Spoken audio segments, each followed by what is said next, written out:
जय हिंद। पिछला वीडियो में हम लोग लोकसभा और राज्यसभा को अच्छी तरह से समझ लिए थे। अब हम लोग समझते हैं अनुच्छेद 82 यानी 82। तो अनुच्छेद 82 कहता है कि प्रत्येक जनगणना के बाद लोकसभा और राज्यसभा की सीटों में पुनः समायोजन किया जाएगा। तो वर्तमान में अगर देखिएगा तो लोकसभा में 545 और राज्यसभा में 245 सीट हैं। तो यह कौन तय करता है कि कितना सीट होना चाहिए? तो यह परिसीमन आयोग निर्धारित करता है। तो वर्तमान में परिसीमन आधारित अगर देखिएगा तो 1971 की जनगणना पर आधारित है। तो 84वां संविधान संशोधन 2002 में यह निर्धारित किया गया था कि अभी सीट में कोई परिवर्तन नहीं होगा। अगर सीट में परिवर्तन होगा तो 2026 के बाद होगा, और उसके बाद भी अगर होगा तो 2001 के जनगणना पर आधारित होगा, क्योंकि यह 2002 में संशोधन किया गया था। अब हम लोग समझते हैं अनुच्छेद 83। तो अनुच्छेद 83 कहता है कि सदनों की अवधि। तो सदन का अवधि क्या रहेगा? तो देखिए, तो लोकसभा का जो अवधि है वह 5 साल है, यानी 5 वर्ष लोकसभा की अवधि है। तो राज्यसभा की अवधि तो इसका तो यह अस्थाई होता है राज्यसभा, तो इसीलिए इसका कोई अवधि नहीं है क्योंकि यह अस्थाई है। लेकिन इसमें बैठे हुए सदस्यों का जो है उसका अवधि 6 वर्ष होता है। तो अवधि समझ लिए संसदों की, तो लोकसभा का 5 वर्ष, राज्यसभा के सदस्यों की है तो वह 6 वर्ष होता है। अब हम लोग समझते हैं अनुच्छेद 84। तो अनुच्छेद 84 में कहा गया है कि सदस्यों की योग्यता।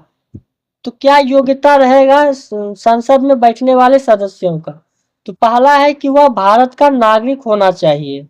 दूसरा है कि पागल या दिवालिया नहीं होना चाहिए। पागल तो आप लोग समझ रहे हैं, दिवालिया का मतलब होता है कि औकात से बाहर कर्जा ले लेना, उसी को दिवालिया कहा जाता है। अगर ज्यादा कर्जा ले लिया रहेगा तो वह अगर सांसद बन जाता है तो पहले वह तो अपना कर्जे माफ करेगा, इसीलिए जो ज्यादा पैसा उसका कर्जा उर्जा ले लिया रहता है उसको सदस्य नहीं बनाया जाता है। फिर तीसरा है कि वह कोई भी लाभ के पद पर नहीं बैठा हो। तो लाभ का पद का मतलब होता है कि वह कोई भी सरकारी नौकरी नहीं करता हो। चौथा है कि लोकसभा के लिए 25 वर्ष और राज्यसभा के लिए 30 वर्ष उम्र होना चाहिए। अब हम लोग समझते हैं अनुच्छेद 85 यानी 84। तो अनुच्छेद 85, अनुच्छेद 85 कहता है कि संसद के सत्रावसान विघटन राष्ट्रपति द्वारा किया जाएगा। तो चलिए इस सबको समझते हैं। सत्र का मतलब होता है बैठक, जो सांसद लोग जो बैठक करते हैं उसी को सत्र कहते हैं। फिर देखते हैं आहूत। आहूत का मतलब होता है कि सत्र को बुलाना। राष्ट्रपति जो है वह सभी सांसद को बुलाएंगे, सूचना देगा कि आप लोग आइए, सदन को चलाइए, सत्र को आगे बढ़ाइए। राष्ट्रपति सबको बुलाते हैं तो उसी को कहते हैं कि आहूत, यानी प्रेम से बुलाने को आहूत कहते हैं। यह राष्ट्रपति करते हैं। तो बुला तो दिए हैं, बुलाने के बाद राष्ट्रपति चले जाते हैं अपना घर। फिर अब चलेगा कौन? तो देखिए वहां बैठा हुआ जो उसमें जो रहते हैं अध्यक्ष, और लोकसभा में अध्यक्ष बैठते हैं और उपाध्यक्ष बैठते हैं, राज्यसभा में सभापति और उपसभापति बैठते हैं। तो अब राष्ट्रपति सिर्फ बुलाने का काम करता है, बाद बाकी अब जो वहां होगा तो वह अध्यक्ष और सभापति देखते हैं। मान लीजिए अब संसद में बहुत ज्यादा हंगामा होने लगता है तो अध्यक्ष जो है वह क्या कर देता है कि कुछ समय के लिए कार्यवाही को रोक देता है।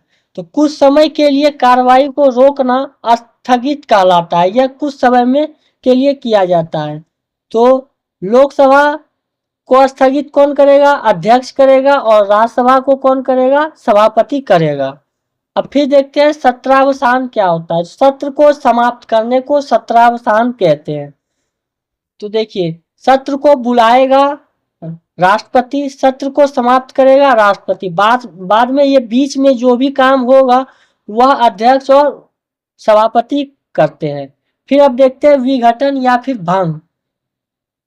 तो लोकसभा को बहुमत खो देने पर राष्ट्रपति द्वारा विघटन या फिर भंग किया जा सकता है। तो देखिए लोकसभा में सीटों की संख्या है 545। तो 545 का आधा कीजिएगा तो 272 होता है। तो 273 लीजिए। तो 273 जिस पार्टी का सीट आ गया वो पार्टी अपना प्रधानमंत्री चुन सकते हैं। तो जैसे ही 273 से अगर कम हो गया सीट, मान लीजिए 2-4 मर गया या फिर कोई इस्तीफा दे दिया, कोई भी कारण से 273 से नीचे आ जाता है, तो वो वहां पे राष्ट्रपति क्या करते हैं कि सत्र को भंग कर देते हैं। तो यह सिर्फ लोकसभा किया जाता है, राज्यसभा को भंग नहीं किया जा सकता है। अब समझते हैं हम लोग संसद के सत्र। तो संसद का सत्र जो होता है वह 3 सत्र होता है।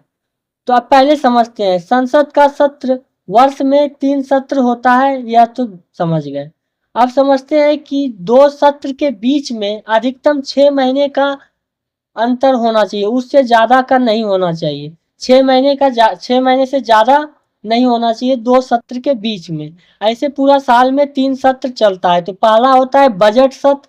बजट सत्र फरवरी से मई के बीच में होता है, यही सबसे बड़ा सत्र होता है। फिर दूसरा होता है मानसून सत्र। मानसून सत्र जो होता है यह जुलाई से अगस्त के बीच में होता है।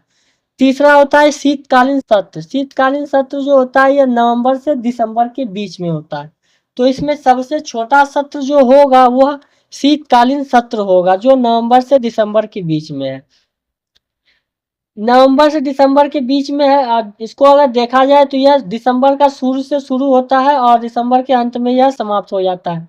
1 महीने का भी लगभग कम समय रहता है। तो इसीलिए सबसे छोटा सत्र कहते हैं शीतकालीन सत्र को। वही सबसे बड़ा सत्र अगर देखिएगा तो वह हो जाता है बजट सत्र। यही सबसे बड़ा सत्र होता है। देखिए फरवरी, मार्च, अप्रैल, मई, यानी लगभग 4 महीने का यह सत्र चलता है। बाद बाकी मानसून 1 से 1.5 महीने तक चलता है और शीतकालीन तो लगभग 1 महीने भी नहीं चलता है।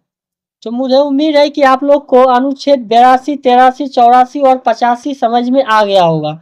एक बार फिर से इसको रिपीट कर लेते हैं। अनुच्छेद 82 कहता है कि लोकसभा और राज्यसभा की सीटों में प्रत्येक जनगणना के बाद पुनः समायोजन किया जाएगा।